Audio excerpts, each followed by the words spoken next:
Morena, councillors. Morena. We haven't got any Part A's. Pretty much business as usual in this agenda, but one of the things I did want to take the opportunity to talk about, which happens every time it rains, is the community becomes aware of the significant issue we've got with sediment entering the harbour. Every storm event, there are slumps and erosions, a lot of them along the road network. They're contributing to the sediment load entering the harbour. I've seen one student project which estimated 8 tonnes entered from one culvert during one 24-hour period. So the load going to the harbour is significant and is causing ecological degradation. There was an urgent need for action identified at the time that the urban development strategy was developed, and there was a plan for an integrated catchment management plan in that, which was originally scheduled for 2012. It has been deferred and now reduced in scope to a stormwater management plan.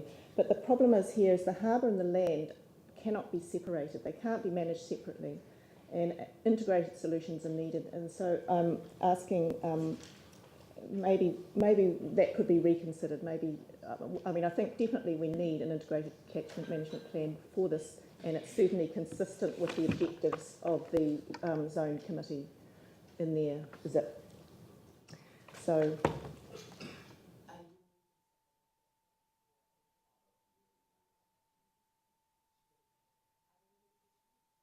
there's one other point to make, is that the issue of the roads, every time there is a storm event, it costs, a significant storm event, it costs millions of dollars to repair them across Banks Peninsula. And I think the council really does need, as part of this work, to look at how those roads could be made more resilient and how that ongoing maintenance cost could be reduced.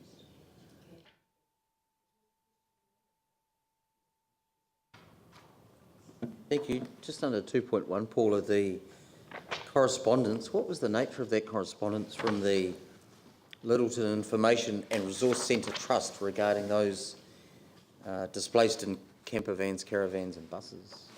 We call it the Visitor Centre. They had identified that there were a number of people who were living in caravans, and they had had reports that some of the people living in caravans on streets had been hassled by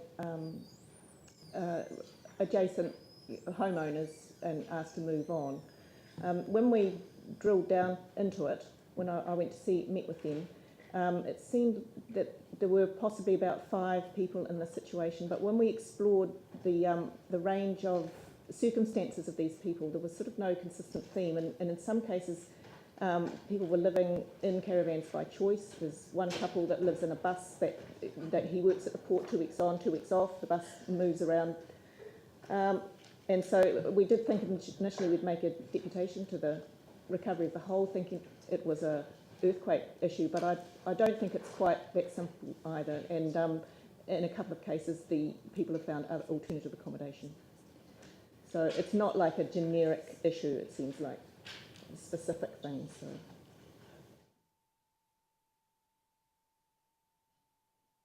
Yep, a change of guard. So Andrew and Phil are about to move an integrated catchment plan, I think. So Phil, have you got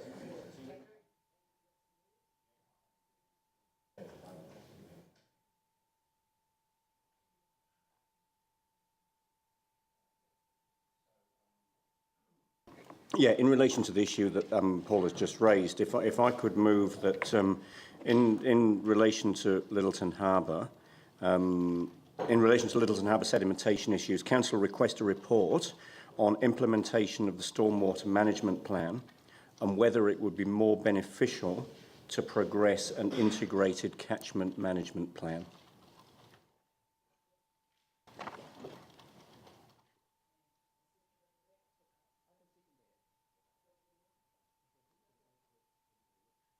So the report to come to a workshop of the Environment Committee and the Community Board? Yeah.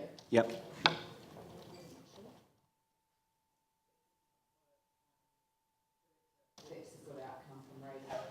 Thank you very much. That would be great.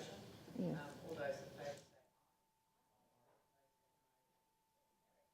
Thanks. Is that you done? That's it, as long as someone moves the report. Right, and now you need to move it.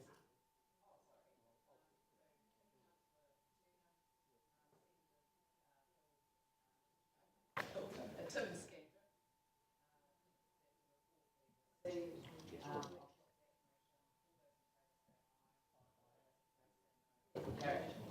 Thank you.